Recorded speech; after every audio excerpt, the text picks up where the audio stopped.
Fluminense vai enfrentar o São Paulo e é a primeira vez em muito tempo em que a gente vai começar um jogo já fora da zona do rebaixamento, agora com a missão de subir na tabela para se manter distante desse problema. Então vem comigo saber todas as informações sobre essa partida, onde assistir, horário, prováveis escalações. O meu nome é Julia Cunha e esse é o Dominado pelo Flu. Hoje a gente tá em um lugar diferente, que hoje é aniversário do meu avô, então eu tô aqui na casa da família da minha mãe, né? Aí eu arrumei aqui o quarto do meu primo pra poder gravar. Mas pra falar sobre essa partida, esse jogo é válido pela 25ª rodada. Fluminense e São Paulo vão enfrentar às 6h30 da tarde no Maracanã e vai ter transmissão do Premier. A nossa live de pós-jogo vai ter que ser um pouco mais tarde, porque vai depender de eu chegar em casa pra conseguir fazer. Não sei se eu já vou estar em casa logo depois da partida ou se eu vou assistir aqui pra depois chegar em casa. Mas assim que tiver à disposição, eu vou deixar o link lá e compartilhar com vocês na comunidade. Então se você é novo por aqui, não esquece de se inscrever. Inclusive, seja muito bem-vindo. Vai ser muito bacana ter você na nossa resenha pós-jogo. E agora vamos falar um pouco sobre essa partida. Hoje é um jogo que a gente entra com uma missão diferente, porque nós passamos, na verdade, muitas rodadas com o objetivo de sair da zona do rebaixamento. Hoje o Fluminense já se encontra fora na 16ª colocação, tendo um jogo a menos com relação a essa rodada. Mas a gente tem uma missão que ela continua sendo uma missão difícil porque o Fluminense não tem uma gordura. Então agora a gente precisa se manter fora da zona do rebaixamento e para isso precisa continuar somando pontos. E um jogo em casa é um jogo em que a gente tende a colocar confiança de que o time vai conseguir os 3 pontos que a gente precisa para se afastar dessa zona da degola. Acontece que o São Paulo hoje vive um bom momento com o Zubeldia, então também não vai ser uma partida fácil, mas é o confronto em que a gente... Só que o São Paulo hoje vive um bom momento com o Zubeldia, então também não vai ser uma missão fácil, tende a ser um jogo difícil e bem disputado, onde a gente, por estar jogando em casa e por ter se colocado nessa situação de não ter feito uma gordura, ter acumulado uma gordura até agora, vai ter essa quase obrigação, digamos assim, de não perder pontos nessa rodada. Se a gente vai ganhar ou não, né, já são outros 500. Mas é claro, a gente entra pra fazer os 3 pontos nesse jogo. Vamos ver no que vai dar e aí com isso quem deve entrar em campo. Se a gente for comparar com outros momentos na temporada, hoje o Fluminense tem um número menor de desfalques por questões físicas, né?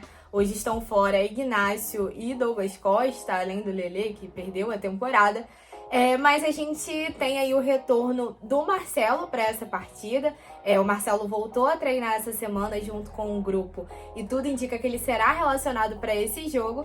E um outro que voltou a treinar com o grupo, mas não deve ser relacionado para essa partida, é o Germancano. A gente criou uma expectativa muito grande nesse retorno do Cano, por depois de muito tempo, tendo ficado ali em períodos de transição e voltando. Ele conseguiu treinar com o grupo também nessa quarta-feira.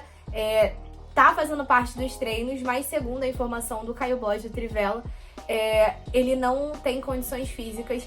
Por isso, para entrar em campo, né, para o jogo em si, e por isso ele não será relacionado para essa partida. Essa foi a informação do Caio Blog, o GE falou sobre isso também. Mas assim, Mas o fato do Cano não ser relacionado para essa partida tá longe de ser o nosso maior problema. Afinal, hoje a gente tem o Cauã Elias à disposição, o João Neto voltou a compor a nossa equipe.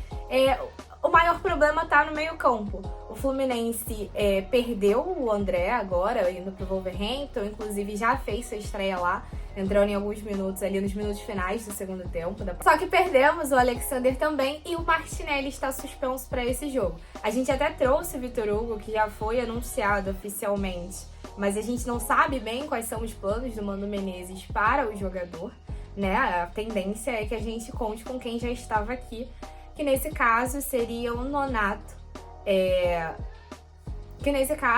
o Bernal, o Nonato, e aí surgiu, né, a possibilidade ao longo da semana, foi falado pelo José Iló, do Lima entrar nesse meio campo, tá? O que eu acho que se o Nonato estiver em plenas condições, eu acho que ele não vai colocar o Lima como volante nessa partida, tendo um volante que estava entrando bem à disposição. E até a provável escalação do GE não coloca o Lima nesse meio de campo. A provável escalação do GE tem Fábio, Samuel Xavier, Thiago Silva e Thiago Santos, o Guga na lateral esquerda, improvisado mais uma vez, o meio campo com Bernal, Nonato e Ganso, e o ataque com Arias, Kevin Serna e Cauê Elias. Considero que com os jogadores que a gente tem à disposição, essa é uma boa formação. Me incomoda só o Guga na lateral esquerda, porque me incomoda o fato do esquerdinha estar perdendo oportunidades. Eu acho que a gente fica torcendo muito pro garoto ganhar a oportunidade, e aí quando ele ganha e ele vai mal, a gente já quer tirar ele muito rápido. E assim, a verdade é que eu acho que nenhum jogador evolui perdendo oportunidade dessa forma. Essa é a minha opinião, tá? E eu sei que vai ter gente que também acha que o esquerdinha não deveria entrar, mas assim, essa é a maneira como eu olho. Eu acho que o esquerdinha não pode ser escanteado, porque a tendência é isso acontecer, né? Com a chegada do Gabriel Fuentes, aí você tendo o Marcelo voltando à disposição. Tudo bem que o Marcelo para o Mano é meio campista, mas a gente tem que lembrar que quando o Marcelo sai de campo, na partida em que o Diogo Barbosa se machuca, ele tinha entrado justamente para substituir o Diogo Barbosa na lateral. O esquerdinha só entra depois que o Marcelo se machuca também. Então conta que talvez ainda que o Marcelo seja um meio campista para o Mano, ele ainda está na frente do esquerdinha para assumir essa posição na lateral. Então, assim, me preocupa o fato do esquerdinha perder oportunidade, sabe? Isso talvez seja meu maior incômodo nessa escalação. E o Guga ali na lateral, eu acho que ele fez uma partida brilhante no jogo contra o Grêmio.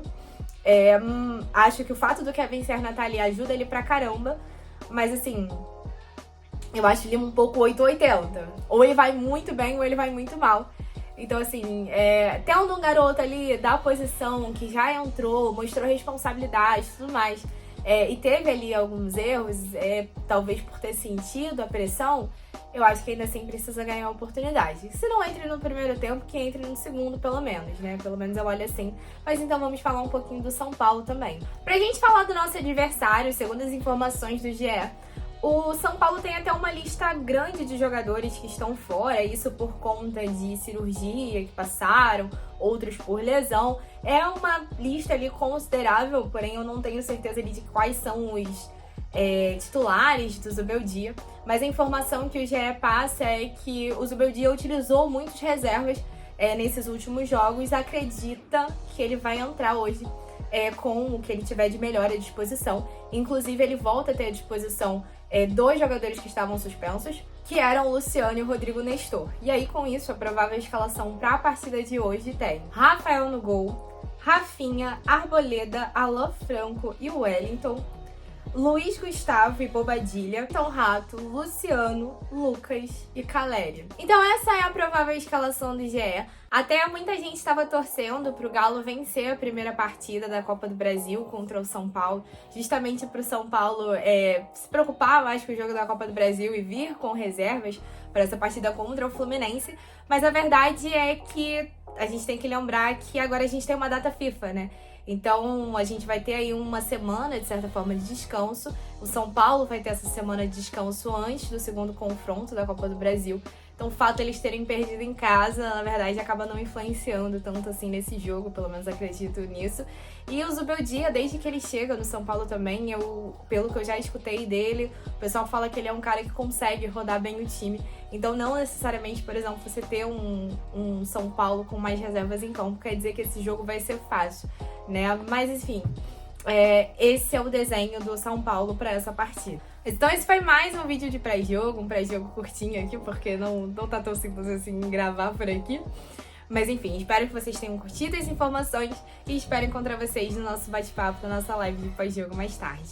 Tamo junto, saudações tricolores e vamos com tudo Flusão pra gente se afastar de vez dessa zona da degola.